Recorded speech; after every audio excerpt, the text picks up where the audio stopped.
नमस्कार, मैं दिनेश चौधरी। आज हम लोक भारती पाठ्य पुस्तक कक्षा 10वीं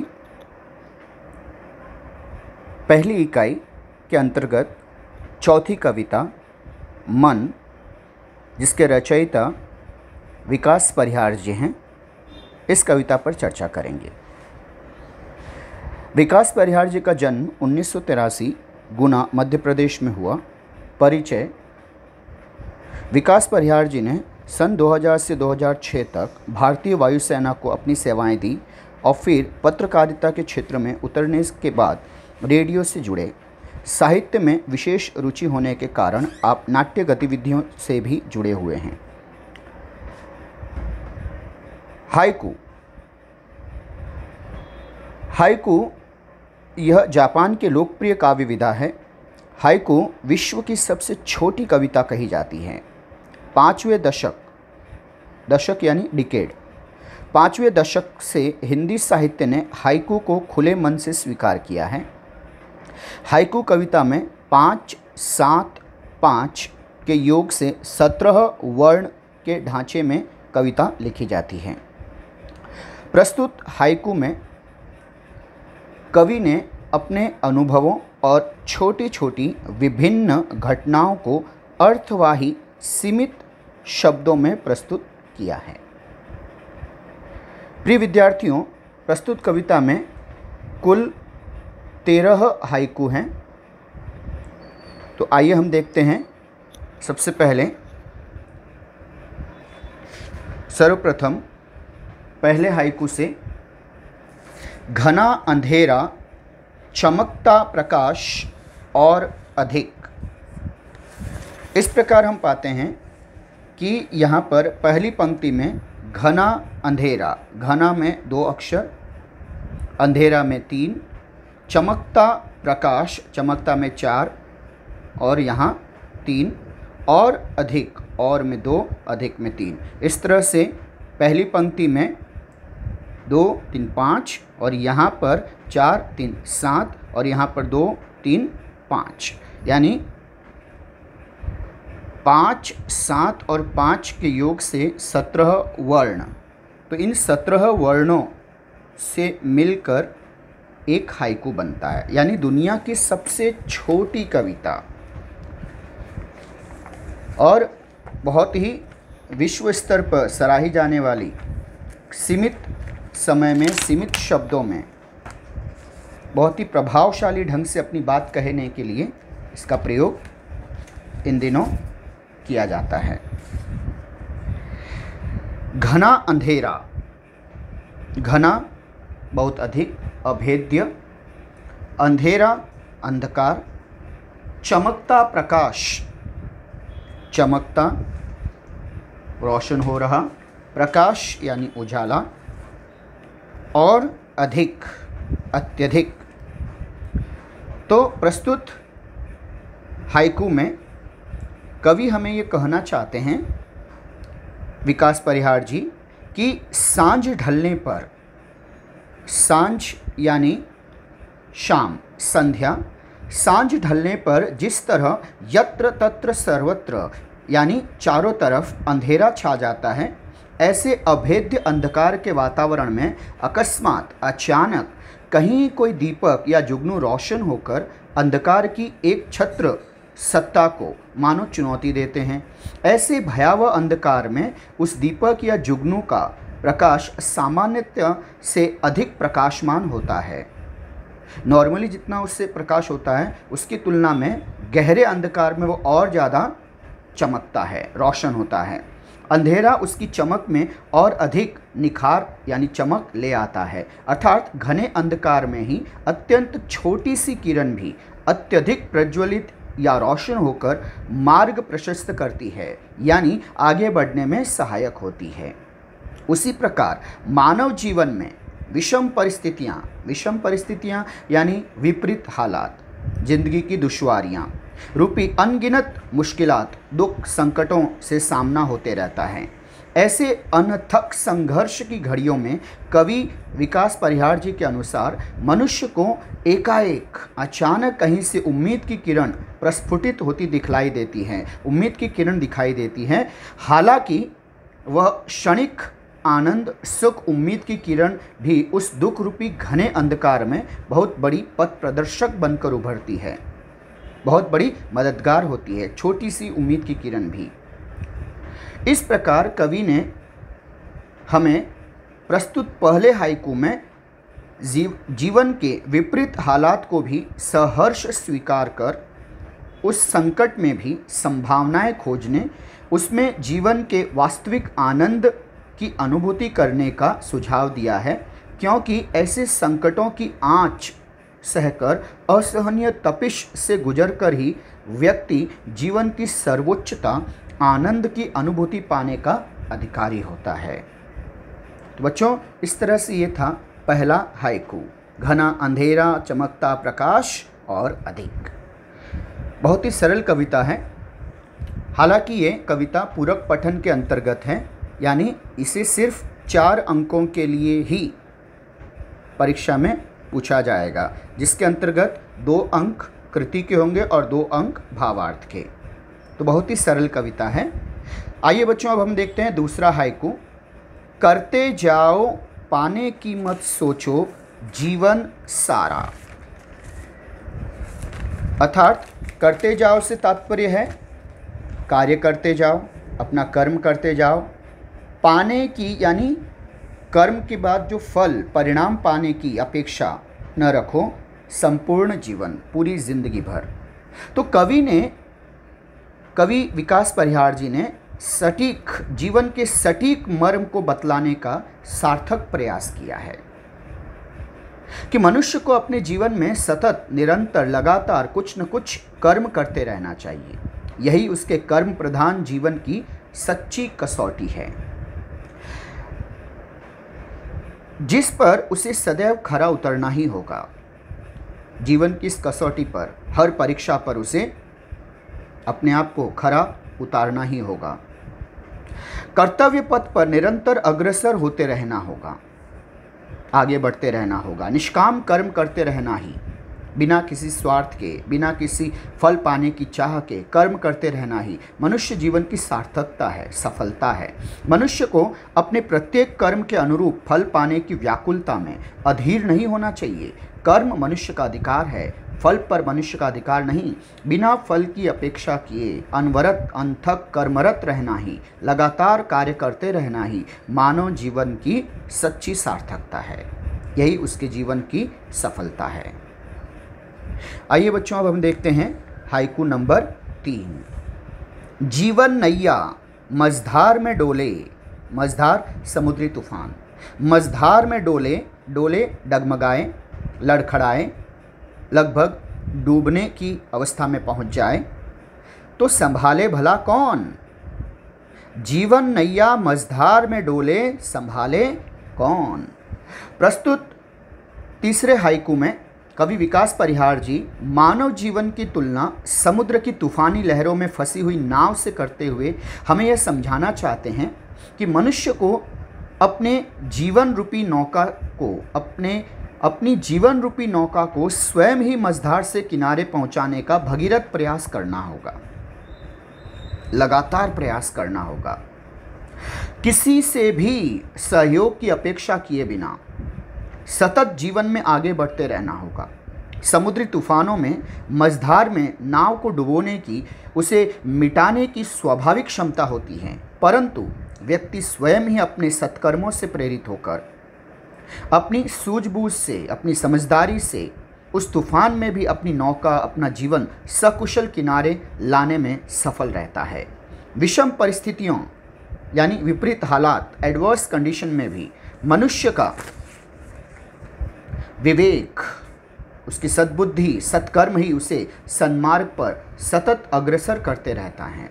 अर्थात लगातार आगे बढ़ने में हमारी अच्छी सोच, अच्छी समझ, अच्छे संस्कार ही हमें आगे बढ़ने की प्रेरणा देते रहते हैं। जीवन में सद्भावना, परस्पर निश्चल सहयोग, सद्भावना अर्थात परस्पर अच्छी सोच रखना, एक दूसरे के साथ बिना स्वार्थ के, बिना छल कपट के सहयोग करना, निश्चल सहयोग एवं परोपकार रूपी अनमोल मानवीय मूल्यों की पतवार के सहारे ही मनुष्य जीवन के बड़े से बड़े संकट में सही सलामत अपने साहिल किनारे तक पहुंचने में मनुष्य सफल रह सकता है, मोक्ष पा सकता है, मुक्ति पा सकता है। अर्थात मनुष्य को अपने संकटों में स्वयं अपनी मदद आप ही करनी होगी। इसीलिए कवि कहते हैं कि जीवन नैया मझधार में डोले, संभाले कौन। आइए बच्चों, अब हम देखते हैं चौथा हाइकू। रंग बिरंगे रंग संग लेकर आया फागुन। फागुन यानी फाल्गुन महीना, जिसे रंग बिरंगा मौसम देने वाला, होली उत्सव मनाने का, त्यौहार मनाने का मौसम, ऐसे मास के रूप में जिसे स्मरण किया जाता है, जिसे ऋतुराज वसंत की रंगीनियाँ प्राप्त हैं, जिसे बहार की रौनकें प्राप्त हैं, ऐसा फागुन महीना। तो बच्चों, प्रस्तुत चौथे हाइकू में विकास परिहार जी ने ऋतु चक्र के बारे में हमें बताया है कि प्राकृतिक परिवर्तनों, उसके वैविध्य स्वरूप का सौंदर्य मानव मन को सदा से ही मोहित करता रहा है। ऐसे में ऋतुराज वसंत की छटा सुंदरता बिखेरता हुआ फागुन माह अपने उल्लास व उमंग से संपूर्ण सृष्टि को सम्मोहित कर देता है। होली का उत्सव भी फागुन माह के सौंदर्य में, उसकी सुंदरता में चार चांद लगा देता है, रौनक बढ़ा देता है, सुंदरता बढ़ाता है। फागुन माह की प्राकृतिक सुषमा, उसकी सुंदरता, होली की रंग बिरंगी रौनक व्यक्ति को कुछ क्षणों के लिए अपनी चिंताओं से निश्चिंत कर, बेफिक्र कर, आनंद विभोर होकर जीवन में अग्रसर होने हेतु, आगे बढ़ने हेतु प्रोत्साहित करने का सफलतम प्रयास करती है। तो यह महत्व है फागुन महीने का, जिससे मनुष्य सदा प्रेरित होता रहा है। आइए बच्चों, अब हम पांचवें हाइकू की तरफ बढ़ते हैं। कांटों के बीच, कंटकों के बीच खिलखिलाता फूल, पुष्प सुमन देता प्रेरणा, यानी इंस्पिरेशन। ठीक है। प्रस्तुत कविता में पांचवें हाइकू में कवि विकास परिहार जी हमें जीवन में आने वाले सतत संघर्ष, दुख, संकट, परेशानियों के प्रति दृष्टिकोण बदलकर, सोच बदलकर, उन दुखों को अभिशाप न मानकर वरदान स्वरूप सहर्ष स्वीकार करने की प्रेरणा देते हैं। जैसे कांटों के बीच खिले फूल ही अपने सौंदर्य को बढ़ाते हैं। कांटे उन फूलों के लिए वरदान हैं, उनके सौंदर्य वृद्धि में सहायक हैं।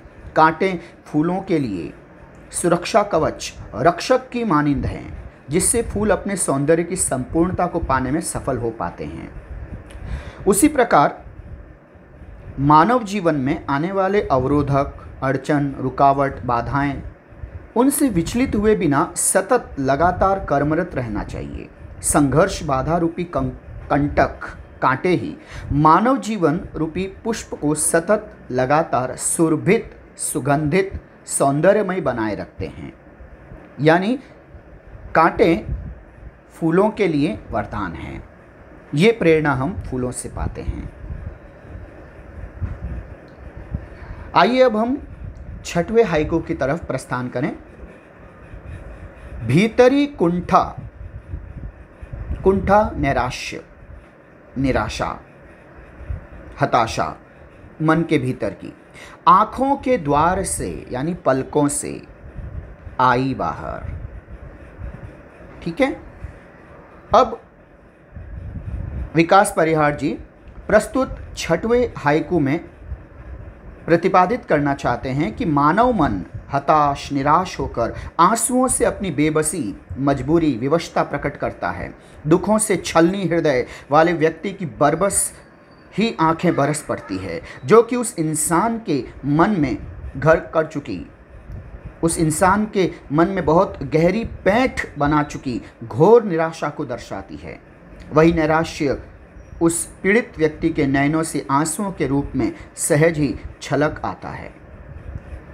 आंखें इंसान के किरदार का आईना होती है। आंखें भी संवाद स्रोत होती है, बोलती हैं। रोने से मानव मन को दुख की आंच से, तपिश से, कठोरता से कुछ पलों के लिए थोड़ी राहत अवश्य मिलती है। यानी इस तरह से मनुष्य की वेदना मुक्ति आंसुओं के द्वारा भी होती है। बच्चों, अब हम 7वें हाइकू की तरफ बढ़ते हैं। खारे जल से, जो स्वाद में खारा है, समुद्री जल भी होता है और आंसुओं का स्वाद भी बच्चों खारा होता है। तो खारे जल से धुल गए, साफ हो गए, निर्मल हो गए, स्वच्छ हो गए विषाद। विषाद का मतलब होता है मन का मैल, मन का दुख,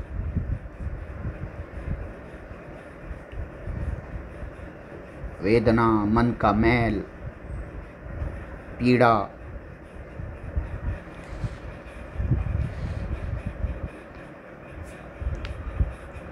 तो विषाद, मन की दुख, निराशा, हताशा, ठीक है। तो ये सारी वेदनाएं नष्ट हो गई और ये सब नष्ट हो जाने पर मन क्या हो गया? पावन। पावन से तात्पर्य होता है पवित्र, स्वच्छ, निर्मल।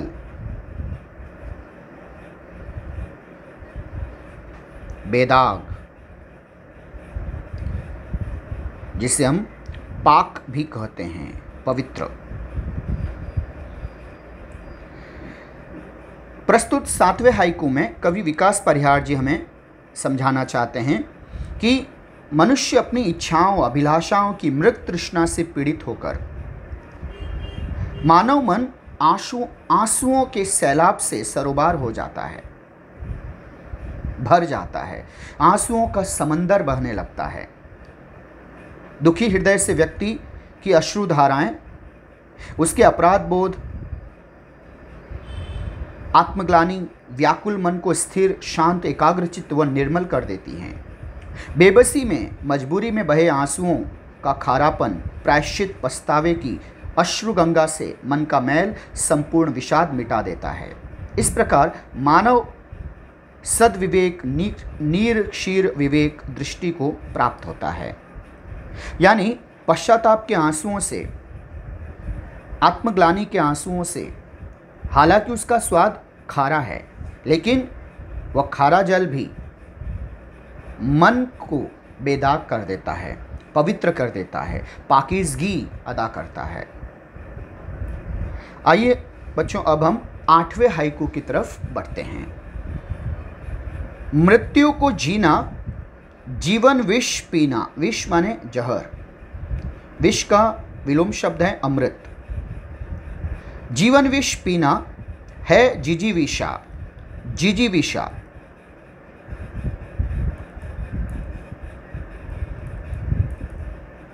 जिसका अर्थ होता है जीवन जीने की चाह, इच्छा। जीवन जीने की चाह, इच्छा, कामना।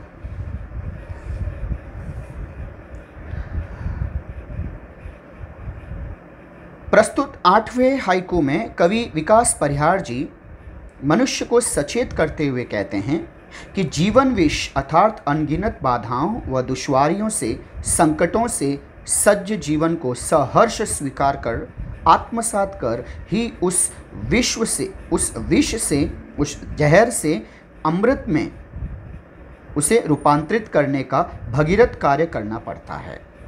जीवन की उन दुश्वारियों को, जीवन के उन मुश्किलों को अपने अनुकूल बनाने के लिए स्वयं ही प्रयास करना पड़ता है।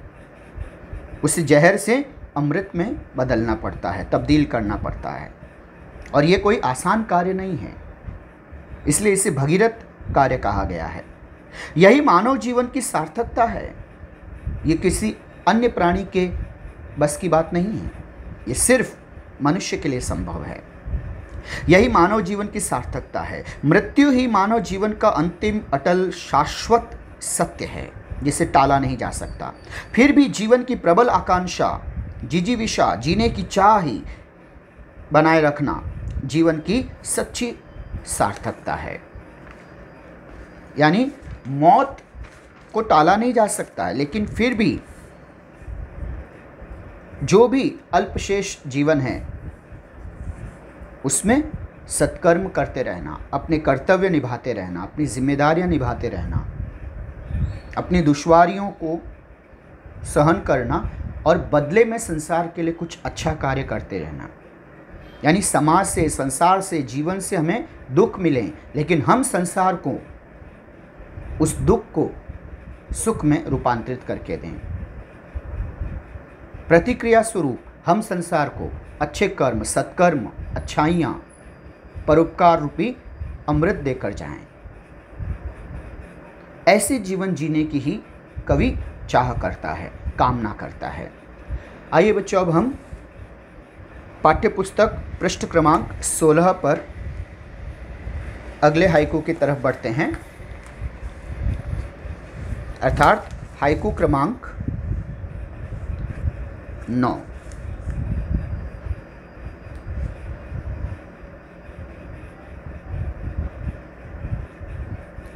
मन की पीड़ा, पीड़ा वेदना, छाई बन बादल, बरसी आंखें, आंखें बरसी मतलब आंसू छलक पड़े, रुलाई आ गई, लगातार रुदन हुआ, रोना। प्रस्तुत हाइकू में कवि विकास परिहार जी ने मानव मन की खूबियों, विशेषताओं पर प्रकाश डालते हुए हमें समझाने का प्रयास किया है कि उमड़ घुमड़ कर बरसने को तत्पर काले बादलों द्वारा ही मूसलाधार वर्षा होती है।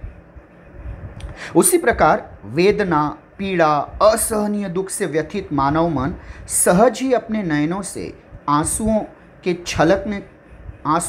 को छलकने से रोक नहीं पाता।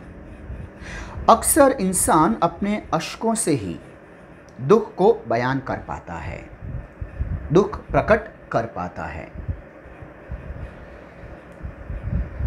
इस तरह से अत्यधिक दुख से घिरे हुए मानव मन मनुष्य को जब बहुत अधिक असहनीय वेदना से वह गुजरता है तो वो बरबस ही न चाहते हुए ही आंसुओं के रूप में वो दुख प्रकट होने लगता है। तो जब किसी के अश्रु बहें तो उसके पीछे प्रकट हो रही भावनाओं को समझना, ये भी इंसानियत है, मानवता है। आंसुओं का मर्म समझना ही इंसान की जीवन की सच्ची सार्थकता है। आइए बच्चों, अब हम 10वें हाइकू की तरफ प्रस्थान करें। चलती साथ पटरियां रेल की, फिर भी मौन। हालांकि बच्चों यहाँ पर हम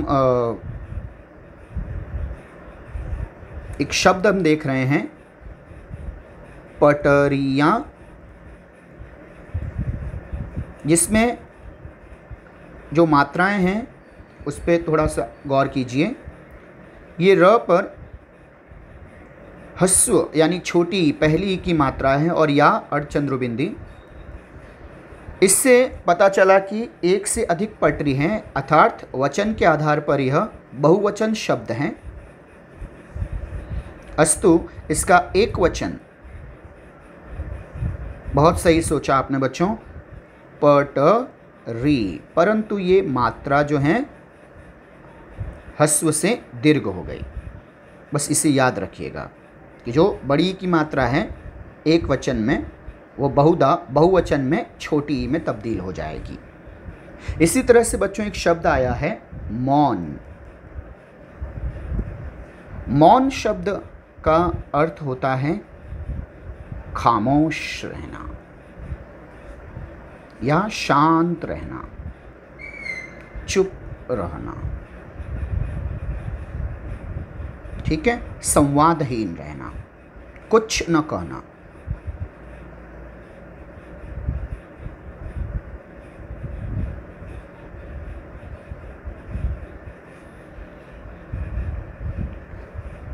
तो यदि मौन शब्द है जिसका अर्थ है खामोश रहना, है ना, शांत, चुप, संवादहीन, तो मौन का विलोम शब्द क्या होगा? इसका अपोजिट, विपरीत शब्द होगा मुखर।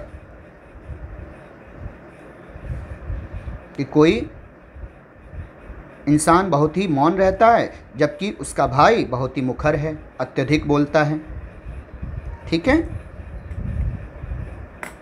शब्द संपदा के लिहाज से इन्हें अवश्य नोटबुक में लिख लीजिएगा। अब हम इसकी व्याख्या की तरफ बढ़ते हैं। प्रस्तुत 10वें हाइकू में कवि विकास परिहार जी हमें समझाना चाहते हैं कि मानव जीवन में अनवरत लगातार प्रकट होने वाले सुख दुख रेल की पटरियों की मानिंद सच्चे सहयात्री, जीवन के सच्चे सहयात्री होते हैं। रेल की पटरियां अपनी पूरी जिंदगी नदी के अपने ही दो किनारों की तरह एक साथ अस्तित्व में रहकर भी परस्पर एक दूसरे से नहीं मिल पाती, एकाकार नहीं हो पाती। रेल की पटरियों का परस्पर चिरंतन मौन, निष्काम कर्मयोग में तल्लीन रहना अपने कर्तव्य पथ पर अग्रसर रहने का संदेश देती हैं। यानी रेल की पटरियां अपनी जिम्मेदारी निभाते हुए साथ चलती हैं। जब तक उनकी जिंदगी रहती है, जब तक उनका जीवन होता है, वे साथ चलती हैं, लेकिन एक दूसरे से मिल नहीं पाती। यही लगातार अपने कर्तव्य पथ पर बने रहना, बिना किसी चाह के, बिना किसी इच्छा के, बिना किसी सराहना की चाह किए अपने कर्तव्य पथ पर डटे रहना, यही जीवन का एक पहलू है, एक सच है। बच्चों, अब हम 11वें हाइकू की तरफ बढ़ते हैं। सितारे छिपे बादलों की ओट में, सितारे आसमान के तारे सितारे, बादलों की ओट, ओट यानी के पीछे, तो बादलों की ओट में बादलों के पीछे कौन छिपे? सितारे छिपे। नतीजा आकाश सूना हो गया। यहाँ पे बच्चों ध्यान दीजिएगा, सूना ये दीर्घ बड़ा ऊ की मात्रा है और समान उच्चारण सा प्रतीत होता एक शब्द है सुना, ये ह्रस्व मात्रा, अर्थ दोनों के अलग हैं। जो छोटा ऊ की मात्रा है, पहला ऊ ह्रस्व, उसका मतलब होता है सुनना। ठीक है, सूना बड़ा ऊ की मात्रा, दीर्घ ऊ, इससे तात्पर्य होगा सुनसान होना, है ना, वीरान रहना, सन्नाटा, शांत है, वीरान है ना, सुनसान है। ठीक है, तो सितारे छिपे बादलों की ओट में सूना आकाश। प्रस्तुत 11वें हाइकू में कवि विकास परिहार जी ने मनुष्य द्वारा अपने जीवन के हर्ष उल्लास को अद्भुत तरीके से अभिव्यक्त करने के सफलतम प्रयास को सराहा है, प्रशंसा की है। अनंत आसमान जीवन का प्रतीक बन, जीवन में सुख दुख बन प्रकट होने वाले स्वजन, शुभचिंतक, वेल विशर्स सितारों की तरह बादल रूपी अवरोधकों से, रुकावटों से सतत लगातार लोहा लेकर मुकाबला करते हुए हमें सुरक्षा प्रदान करते हैं, हमारी देखभाल करते हैं। जीवन में अनगिनत लोग होते हैं जो प्रत्यक्ष अप्रत्यक्ष रूप से, परोक्ष अपरोक्ष रूप से, डायरेक्टली और इनडायरेक्टली हमारी हिफाजत करते हैं। यही सांसारिक जीवन का एक सराहनीय उज्जवल पक्ष भी है, जिस पर मानव निर्मित सभ्यता संस्कृति प्राय गौरवान्वित होते रहती है। हमें ऐसे मानव समाज की उपलब्धियों पर गर्व होता है। इसी को हम इंसानियत का नाम भी देते हैं। अनगिनत तारे सितारे आसमान की शोभा हैं। उन तारों को जब बादल अपनी ओट में छुपा लेते हैं, तब अंबर की रौनक बेनूर हो जाती है। आसमान की सुंदरता पर लगे इस ग्रहण से अंबर सूना वीरान हो जाता है। ठीक इसी तरह जीवन के पथ प्रदर्शक, प्रेरणा स्रोत, स्वजन, शुभ चिंतकों के दूर हो जाने, स्वर्ग सिधार जाने, इस दुनिया से विदा लेने पर हमें अपना जीवन निरर्थक सा प्रतीत होने लगता है। आइए बच्चों, अब हम 12वें हाइकू की तरफ प्रस्थान करें। तुमने दिए जिन गीतों को स्वर, स्वर माने आवाज, वे हुए अमर। प्रस्तुत 11वें हाइकू में जो हमने आसमान की अपनों की बात कही, अब कवि रचनात्मक धर्मिता की बात कर रहा है। 12वें हाइकू में, प्रस्तुत 12वें हाइकू में कवि विकास परिहार जी हमें सृजनकर्ता, क्रिएटर, रचनाकार के अद्वितीय सामर्थ्य को से परिचित कराने का सफलतम प्रयास करते हैं। कवि रचनाकार, गीतकार अपनी कलम से सोच के समुद्र में गोते लगाकर जिन शब्द रूपी मोतियों के संकलन से अपनी कृति रचकर संसार को अनमोल भेंट करते हैं, ऐसे कवि, लेखक, रचनाकार, गीतकार वे स्वयं स्वतः ही अमरत्व को पा जाते हैं। यही प्रयास सामाजिक परिवर्तन के मूल बनकर उभरते हैं। इसी प्रकार हम सामान्य मानवों द्वारा किए गए सामाजिक, राष्ट्रीय, मानवीय सहयोग, कर्म ही हमारे बाद हमारी स्मृति बनकर अमरता प्रदान करेंगे। संसार हमारे सत्कर्मों के स्मरण द्वारा ही इतिहास के संस्मरण में हमें शाश्वत, चिरंतन, अमर स्थान प्रदान करेगा। यानी मनुष्य जीवन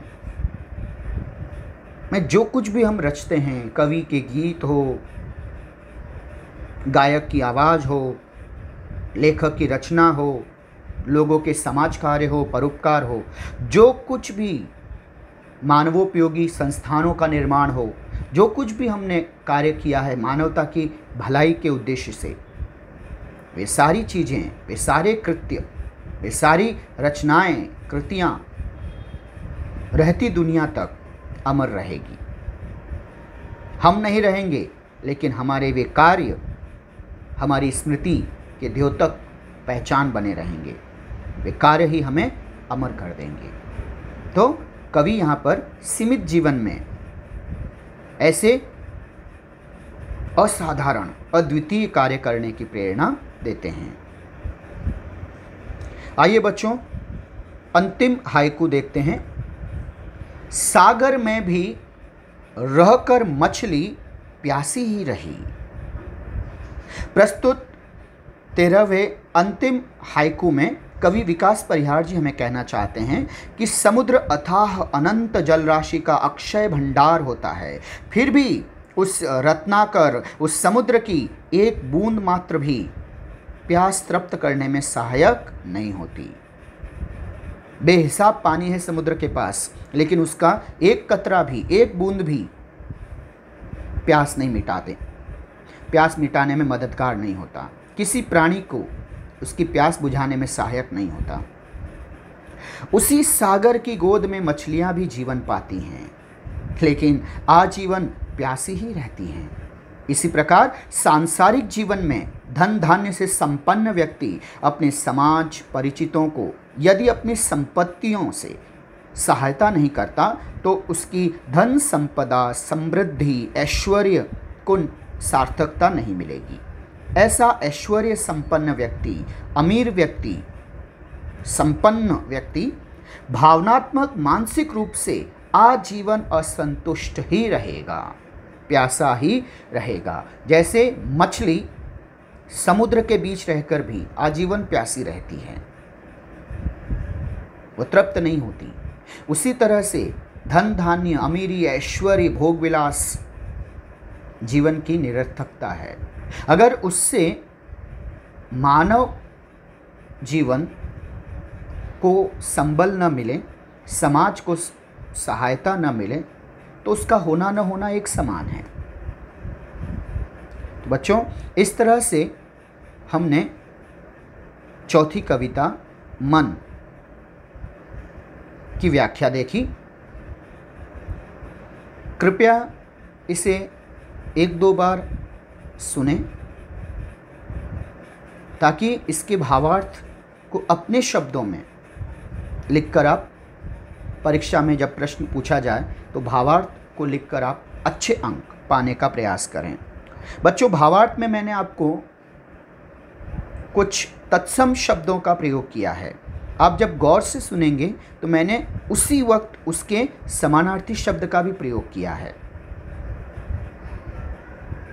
तो कृपया इसे धारा प्रवाह बनाए रखने के लिए मुझे तत्सम शब्द, अच्छे प्रभावशाली लेखन के लिए तत्सम शब्दावली, यानी जो संस्कृत निष्ठ हिंदी है, थोड़ी सी आकर्षक हिंदी है, उसका मुझे प्रभाव आपकी लेखनी में लाने के लिए इसका प्रयोग मुझे करना पड़ा।